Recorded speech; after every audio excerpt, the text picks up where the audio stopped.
Sasagutin ko lang ang TikTokeris na si Vladimir Grand. So, sa previous video niya, hinahamon niya ako ng boxing. Papalagaw Vladimir Grand.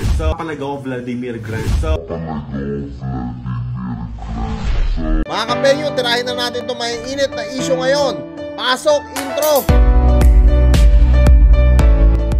What's up mga kapenyo? Kamusta kayo lahat? At today, meron na naman tayo napakainit na balita. Katulad ng pangako ko sa inyo, pagka meron na ngang nagrebattle o sumagot dito sa hamon ni Vladimir Grand, gagawaan kaagad natin ng reaction video. At sa pagkakataon na to mga kapenyo, sumagot na etong si Jonarens Jacob dito sa hamon ni Vladimir Grand.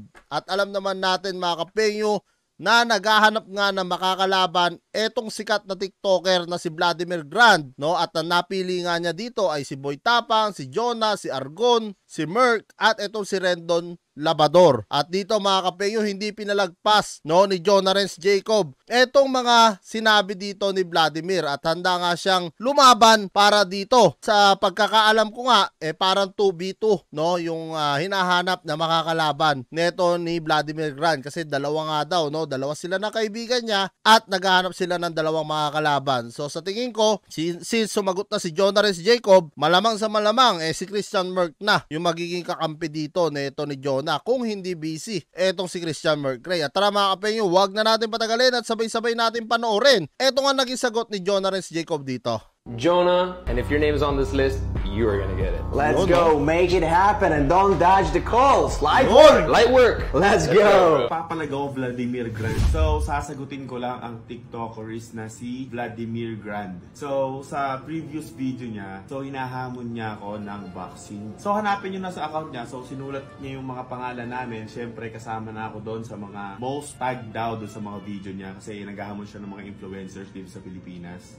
So yan mga kapenyo, no, hindi ako nagkamali ng estimate na papalag etong si Jonarens Jacob. Totoo, no, yung talagang estimated ko dito na kung meron man papalag doon sa 5 hinamon neto ni Vladimir Grand, walang iba yon kung hindi etong si Jonah o etong si Merc, no, o kaya si Boy Tapang. Pero I don't think na lalaban nga si Boy Tapang dahil nga sa kanyang veneers, sabi ko nga kanina. At dito mga kapenyo, kasi bakit ko naisip na lalaban ito si Jonah or ito si Merc, dahil nakikita ko na may training pa sila, no, at hindi sila nagpapabaya. Hanggang ngayon, kita nyo naman, no, totally fit, no, etong si Jonarens Jacob. Ito lang din naman sasabi ko. So, hindi na ako masyado nakapag-training, siguro mga once a week na lang. Tapos, yun, once a week. May training pa rin, no? Naging fit ako kasi alam nyo naman, wala nang BOTY. Kaya nonsense lang din kapag nag-train ng araw-araw kagaya dati. So eto pa isa, nagtaka ako kung bakit wala si Sol Papi doon sa nilista niya kasi lagi din kino-comment yun kasi syempre kapag tinatag ako ng mga ibang mga viewers doon sa mga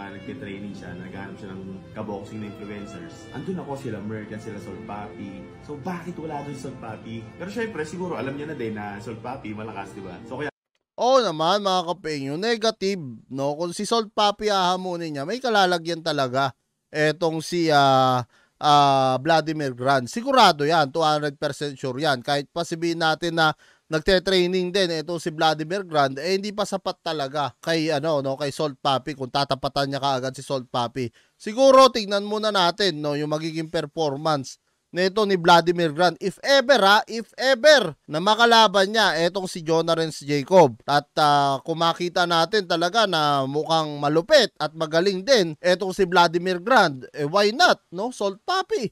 Pwede yan, di ba? Ang hinahamon niya ngayon, syempre, yung mga influencers na nagbo-boxing din, di ba? Pero hindi ganun katulad kagaya dun sa US na training, di ba? Yan nga ang sinasabi dito ni Jonah, no, na ang hinamon nga raw nito ni Vladimir Grand yung mga influencers na nagte-training. Tama, tumpak talaga. Kasi I think naghahanap etong si Vladimir Grand ng tune-up fight, no? Siguro pagkatapos nito, no, o kaya kung matalo niya etong sila Jonah o si Merc, no, kung lang naman kung matalo niya, syempre magkakaroon siya ng confident para lumaban sa US dahil alam naman natin si Vladimir Grant, isa rin siya sikat na TikToker. Ang 17 million sa TikTok, hindi rin po biro yan, no, na followers. Pwede siya mapalaban talaga sa Amerika if ever na makita dito, no, sa Pinas yung kanyang kakayahan. Kasi, kumbaga, kung matalo niya si Jonah rito at si Merck, kung ma-knockout niya, kung ma-knockout niya, no, kung ma-knockout niya, talagang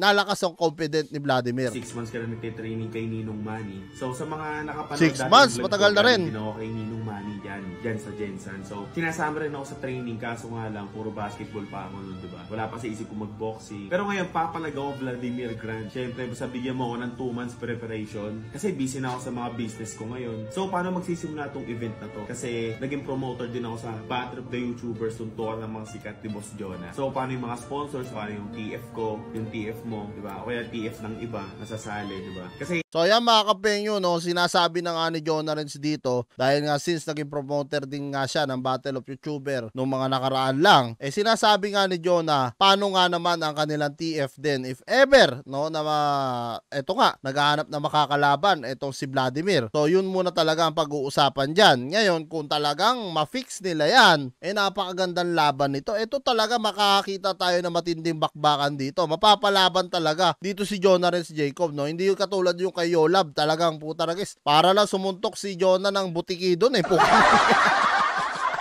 Ito talagang pukpukan talaga to mga kapengyo, dahil yung foreigner mukhang confident din siya, no, sa kanya mga hinahamon. Confident siya na mananalo siya. Hindi madali itong event na gagawin, di ba? Tama, oo. Sa Ninong Manny, basic na basic yan. Kasi waste of time na kung mag-boxing tayo ng wala lang, di ba? Mag-boxing tayo ng walang pera, di ba? Sparring lang, oo. Businessman ka, syempre, gusto mo, kikita ka. Hindi lang ako, syempre, pati yung ibang mga kasali, di ba, kung ilalaban sa'yo. Syempre, may mga iba pang laban yan. For example, tayo yung main. So, yan, narinig nyo naman, no, talagang business-minded na itong si Jonah Renz Jacob, no.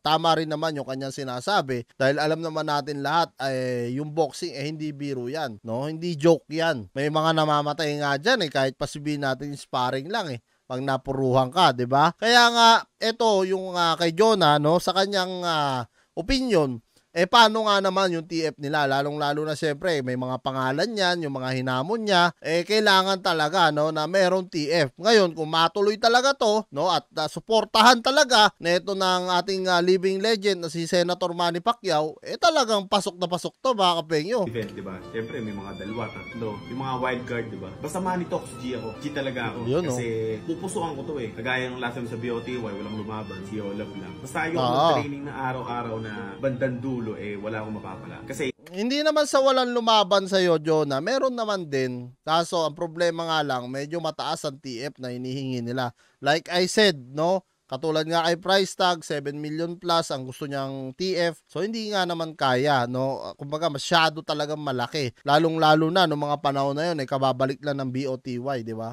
yun nga, ang dami ko ng mga negosyo ngayon na dapat unahin. Minsan nakala ko mga pag-video, di ba? Hindi na rin ako nakapag-vlog, alam mo yung mga viewers ko yan. Pero nga pala, hindi ka pala nagtatagalog kasi nga, Ukrainian ba yun? Pero kung di mo ko maintindihan sa salita ko, ikaw na lang mag-adjust kasi nandito ka sa bansang Pilipinas. Basta abangan nyo lang sa YouTube channel ko yung mga next info about dito sa laban. Basta lalaban tayo, Filipino Pride. Yun, no? Puta ragis, oh. Yung mga binitawan na salita dito ni Jonah Renz Jacob, ha? Filipino Pride! No? Ano kayang mangyayari, mga kapengyo, pag nilabanan na ni Jonah Renz Jacob to? Hindi na natin pwedeng pagtawanan si Jonah ngayon, mga kapengyo, kasi kahit papano, may skills na si Jonah sa boxing. Hindi man professional, hindi man amateur, pero at least kahit papano marunong na siya, no? Kumbaga, hindi na siya yung kengkoy na katulad noon na talagang hindi naman siya lumalaban talaga. Ngayon, talagang pwede natin masabi na talagang Filipino Pride ang mangyayari rito dahil nga foreigner, no? Etong si Vladimir Grant at kasama ang kanyang kaibigan. So magandang laban talaga to, mga kapengyo. If ever na matuloy to. At kung kayo ang tatanungin ko, mga kapengyo, ano nga rin masasabi nyo dito sa pagsagot neto ni Jonah Renz Jacob? Naagaran ka agad na sinagot niya etong si Vladimir Grant. Comment nyo na lang down below lahat ng mga opinion nyo, mga kapengyo. Kung sa palagay nyo rin magandang laban to, i-hashtag nyo na lang Jonah versus Vladimir Grant. Maraming salamat, mga kapengyo, at kita-kits na tayo sa mga susunod kong reaction videos. be up waiting for you if you had to leave. I would wait a lifetime if you were at sea. I just wanna say that I feel that our love is real. Maybe we should hurry up and see